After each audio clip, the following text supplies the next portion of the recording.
이때는 1989년 12월 25일 크리스마스 새벽에 파나마시티입니다. 세상에서 가장 강하다는 군대가 건물 하나를 꽁꽁 포위하고 있어요. 그 안에는 악명 높은 독재자 마누엘 노리에가가 숨어 있었죠. 그런데 말이죠. 미군이 꺼내든 무기는 총도 폭탄도 아니었습니다. 바로 귀를 찢는 듯한 헤비메탈 음악이었어요. 자, 여러분 한번 생각해 보세요. 인류 역사상 가장 강력한 군대가 독재자 한 명을 잡겠다고 꺼내든 비장의 무기. 과연 그게 뭐였을까요? 네, 여러분이 생각하시는 그런 일반적인 무기는 전혀 아니었습니다. 총도 아니었고요. 폭탄은 더더욱 아니었죠. 상황은 우리가 상상하는 것보다 훨씬 더 기묘하게 돌아가고 있었습니다. 그들의 무기는 바로 건즈 앤 로지스의 Welcome to the Jungle 같은 시끄러운 록 음악이었습니다. 하지만 오늘 들려드릴 이야기는 그냥 재미있는 역사 상식 같은 게 아니에요. 이건 미국이 무려 30년간 공들여 키운 자산을 어떻게 록 음악 그리고 단 한 명의 신부를 이용해서 제거했는지 그 뒤에 숨겨진 아주 깊은 배신과 위선에 대한 이야기입니다. 그럼 대체 이 괴물은 어떻게 태어난 건지 그 시작부터 한번 파헤쳐 보겠습니다. 모든 이야기의 출발점에는 바로 파나마 운하가 있었습니다. 전 세계 해상 무역의 심장과도 같은 곳이잖아요? 이 중요한 곳을 안전하게 지키려면 미국은 파나마에 확실한 자기 편이 필요했습니다. 미국과 노리에가의 질긴 인연은 무려 30년이나 이어집니다. 1959년 파나마의 가난한 빈민가 출신이었던 젊은 군인 노리에가가 미 국방정보국에 눈에 띄게 되죠. 이때부터 그는 미국의 가장 비싼 정보원이 됩니다. 놀라운 건 뭔지 아세요? 1970년, 그러니까 훗날 파나마 침공을 직접 명령하게 될 조지 H.W. 부시 대통령이 CIA 국장으로 있을 때 바로 그가 노리에가를 CIA 월급 명단에 올렸다는 겁니다. 이게 정말 기가 막힌 아이러니인데요. 미국은 노리에가를 쓸모있는 정보원으로 만들기 위해서 미 육군의 심리작전 학교에서 직접 훈련까지 시켰습니다. 훗날 자신을 무너뜨리는 데 사용된 바로 그 심리전 기술을 미국이 자기 돈 들여서 가르쳐준 셈이죠. 이렇게 CIA의 소중한 자산이었던 노리에가가 어쩌다가 골칫덩어리, 즉 부채로 전락했을까요? 냉전이 한창일 때의 노리에가는 중남미의 좌파 정권들을 감시하는 CIA의 핵심 요원이었습니다. 그의 몸값은 계속해서 치솟았죠. 레이건 행정부 시절에는요, CIA에서 받는 연봉이 무려 20만 달러까지 올랐다고 해요. 노리에가 본인 말로는 30년 동안 거의 1,000만 달러에 가까운 돈을 받았다고 주장하기도 했고요. 바로 여기서 이 이야기의 가장 큰 위선이 드러납니다. 미국이 겉으로는 마약과의 전쟁을 선포하고 떠들썩하게 홍보하던 바로 그 순간에 안으로는 CIA가 마약 거래에 깊숙이 관련된 노리에가에게 꼬박꼬박 돈을 주고 있었던 겁니다. 왜냐고요? 그가 가져오는 정보가 너무나도 중요했기 때문이죠. 하지만 1985년 노리에가가 결국 선을 넘어버립니다. 자신의 정적이었던 우고 스파다포라가 아주 끔찍하게 살해된 채 발견되고요.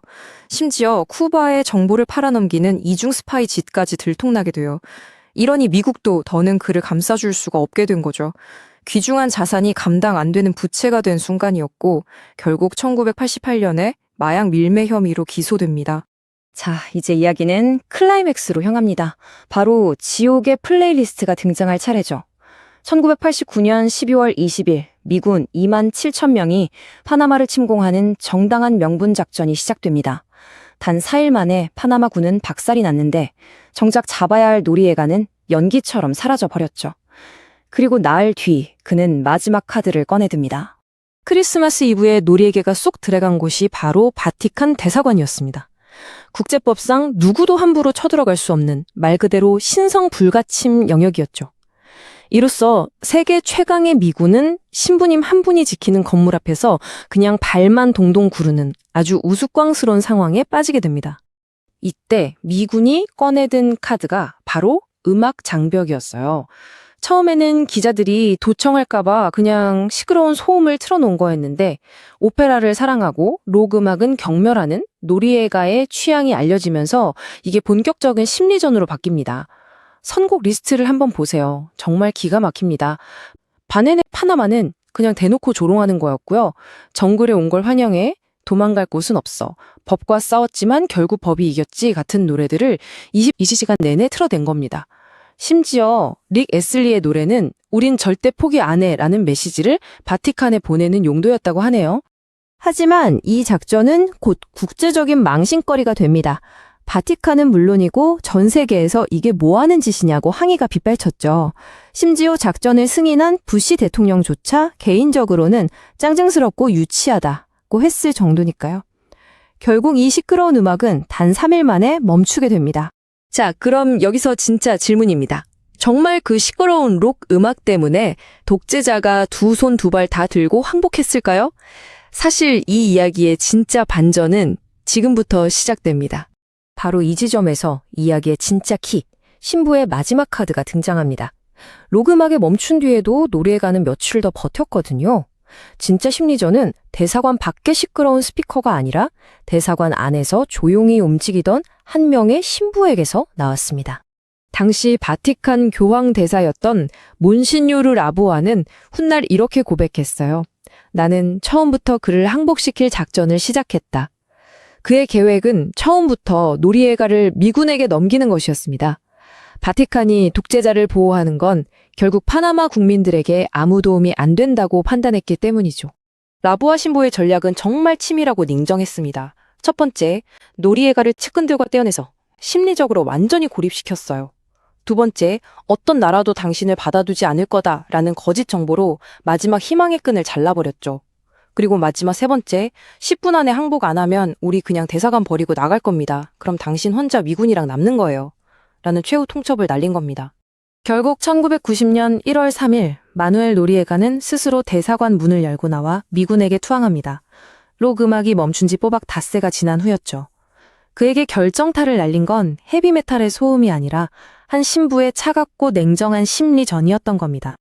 그리고 이제 마지막 장, 바로 위선의 청구서가 날아들 차례입니다. 노리에가는 마이애미로 끌려가 재판을 받게 되는데요.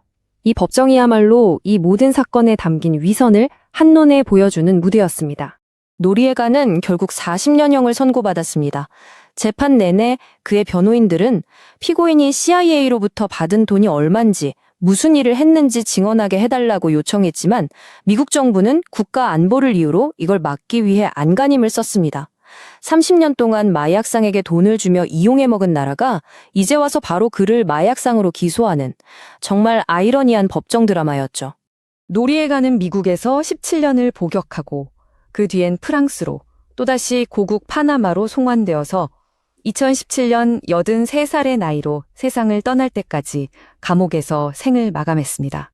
그런데 이 파나마 사건은 좀 씁쓸한 유산을 하나 남겼습니다. 바로 음악을 심리전과 고문의 도구로 사용하는 것을 공식화했다는 점이죠. 이후 이라크, 아프가니스탄, 그리고 관타나모 수용소에서 메탈리카나 에미넴 같은 가수들의 음악이 포로 신문에 사용되면서 또 다른 논란을 낳기도 했습니다. 자, 오늘 이야기를 정리해보면 이렇습니다. 미국은 30년 동안 자신이 직접 키운 괴물을 제거하기 위해 헤비메탈과 신부 한 명을 동원했습니다. 그 괴물에게 먹이를 준 것도, 그를 법정에 세운 것도 결국은 같은 나라였죠. 이 기묘한 이야기를 보고 나면 우리는 이런 질문을 던지게 됩니다. 한 나라가 자신의 필요에 의해 괴물을 만들어냈을 때 그로 인해 발생한 모든 문제와 비용, 그 청구서는 과연 최종적으로 누가 책임져야 하는 걸까요? 역사의 아이러니는 늘 우리에게 이렇게 묵직한 질문을 남기는 것 같습니다.